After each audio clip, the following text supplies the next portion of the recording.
In the deserts of Arabia, an insurgency war was raging years before I got to France.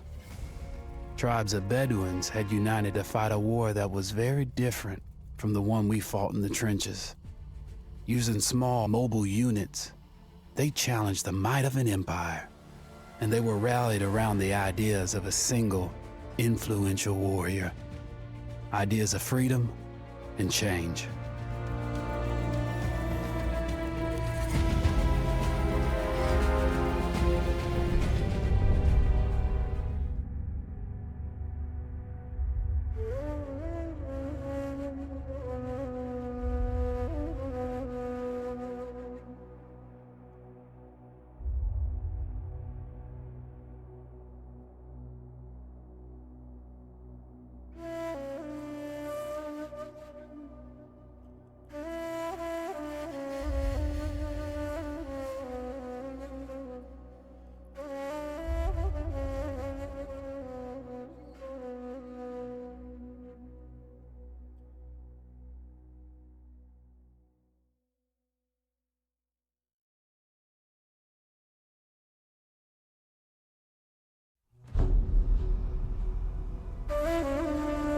The Arabian Desert, a vast ocean of drifting sands and scorched, sun-baked rocks. Beneath these endless dunes, oil, the lifeblood of our new mechanical century. For more than 400 years, the Ottoman Empire has ruled these lands, controlling all that's to be found here. But the Ottomans do not rule unopposed. Small bands of Bedouin rebels have united to overthrow the empire. They strike without warning and then vanish into the desert. Fighting alongside them is a lone British officer whose exploits have earned him wide renown. The world has taken to calling this man Lawrence of Arabia. In the desert, you rely on good planning, but you also hope for a dash of luck. And luck was with us when we learned of a recently derailed Ottoman train carrying a most interesting piece of cargo.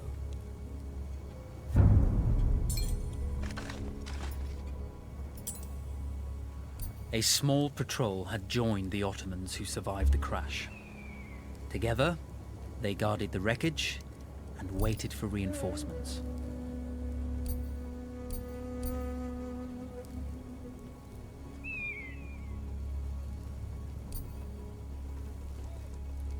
When your enemy has better weapons and better equipment than you, steal from your enemy.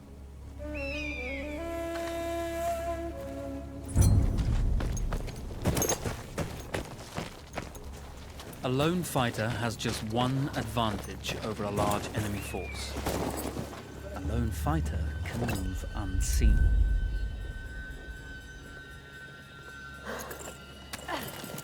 Cry havoc and let slip the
Come out!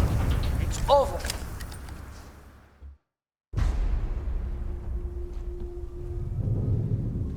Well, you did not think we would be fast enough to catch you here, did you? Lawrence of Arabia.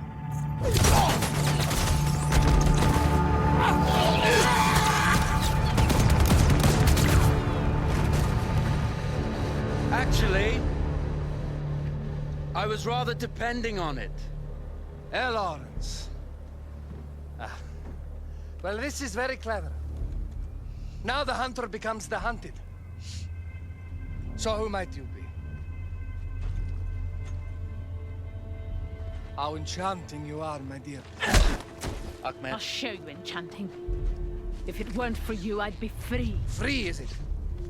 You'll be free when you're dead. And I'm happy to tell you, the Empire intends to grant you all this freedom very soon. Even now, an engine of destruction scours this desert, obliterating your allies, your families, your homes. Soon there will be nowhere to run. Nowhere to hide.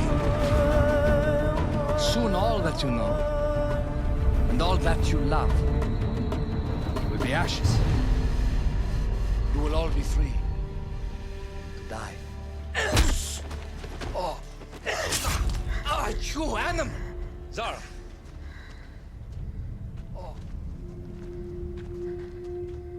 Now, I understand that you would like nothing more than to strip the flesh from that man's feet and send him off into the desert naked to die.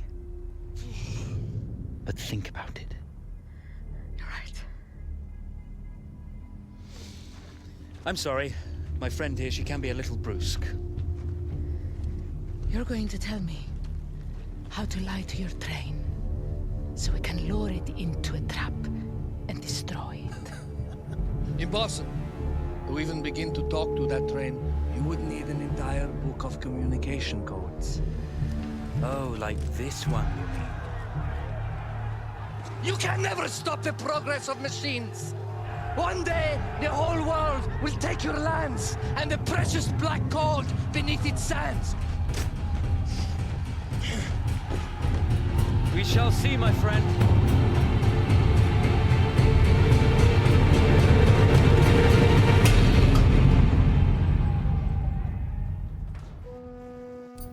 Of course, obtaining the codebook was not enough.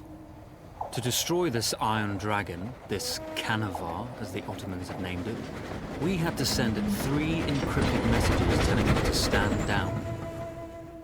There were Ottoman outposts scattered along the railroad tracks. The commanders there carried high-priority message capsules. We had to use those to send our orders. Infiltrating the village wouldn't be easy. A full detachment of Ottoman soldiers had occupied it. The Ottomans had chosen an isolated location for their desert outpost. It seemed lightly defended. It was also well stocked with arms and equipment. The ancient ruins were all that remained of a civilization now lost to time. The Ottoman Empire brought in the modern world with a host of armored vehicles and field guns.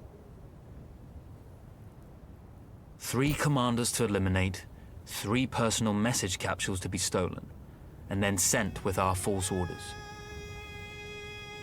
How Zara tackled this dangerous and audacious mission was up to her.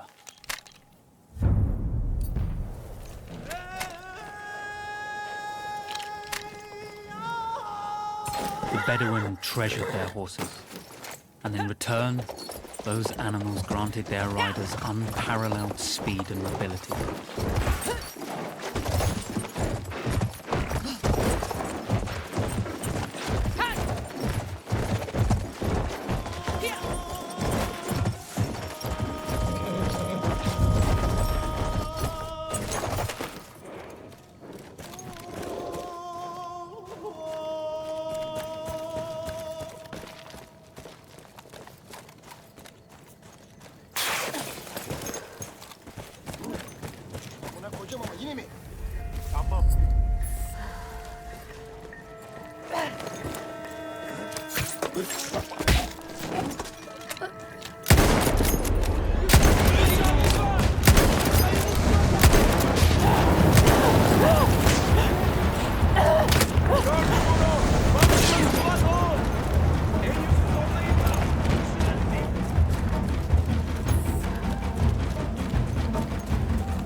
A single order wouldn't be enough.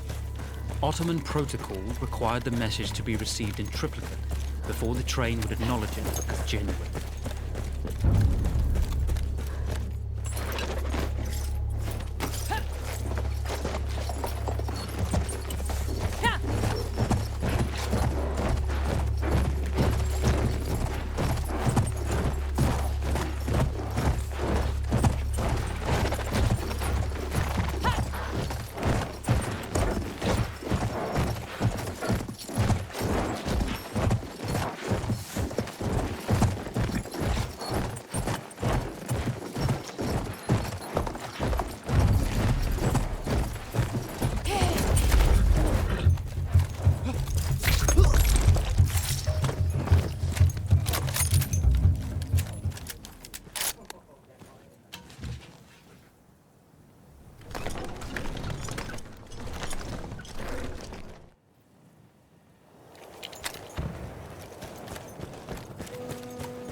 single order wouldn't be enough.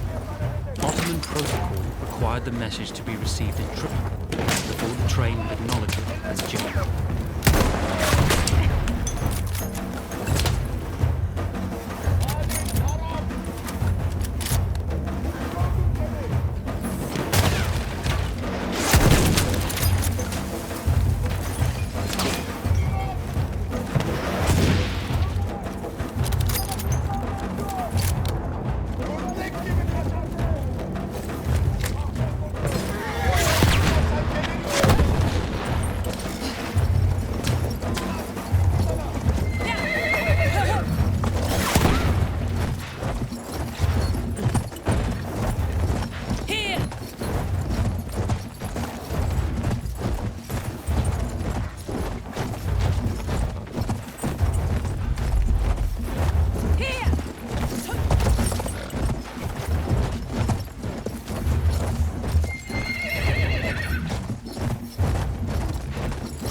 You see, the message had already been sent, my dear.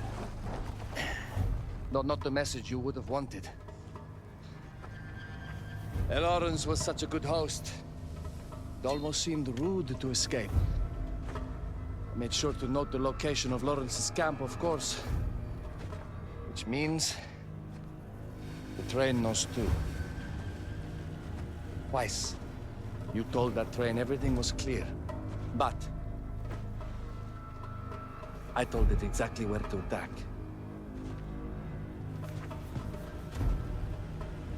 The beast has your scent, my dear. And it's coming to slaughter you and your little band of rebels. First, the firestorm from the cannon.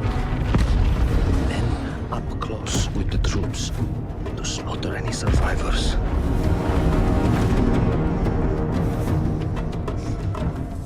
The legend of Lawrence of Arabia dies tonight.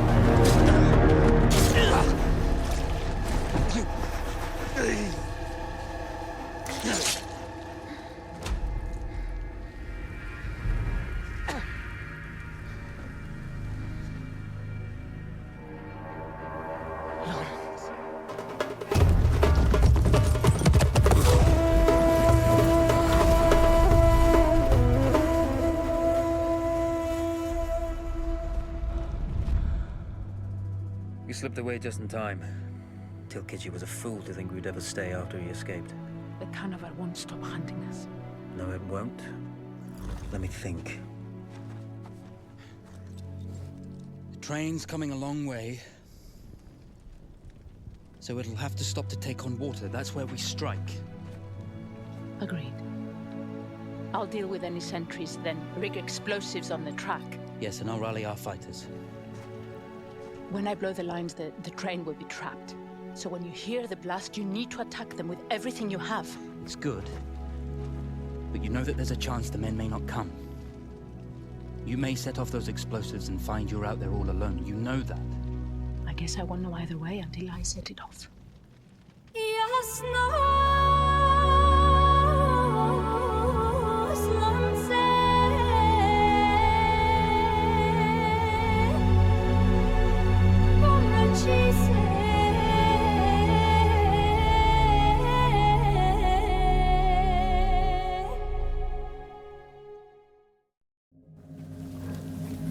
Man makes plans and God laughs. As it turned out, the small town where we would ambush the train had a significant enemy presence. Those troops would have to be dealt with before the explosives could be set.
Rezilikten çık meydana!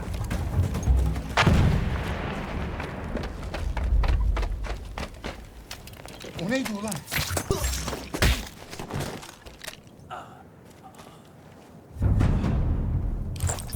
Once Zara secured the town, the trap could be set for the arriving train.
vengeance can be a sweet or bitter brew.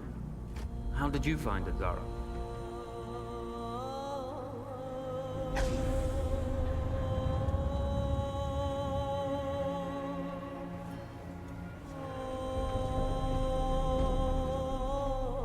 And you're right, we do need to think bigger, act bigger.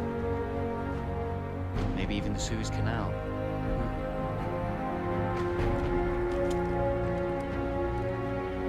Tell me, what do you know about battleships?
One day, all this will be over. The war to end all wars will be won by one side or the other. The guns will rust, grass will grow, and there'll be nothing left of any of this. The land will heal itself, as everything does in the end. We'll be long gone by then, but maybe not forgotten. History only remembers 1 in 1,000 of us. Then the future will be filled with stories of who we were and what we did, how we lived, how we fought, and how we died. When this is all over and the war is won, they will remember us. But until that day comes, we will stand. We will look death in the eye. And we will fight.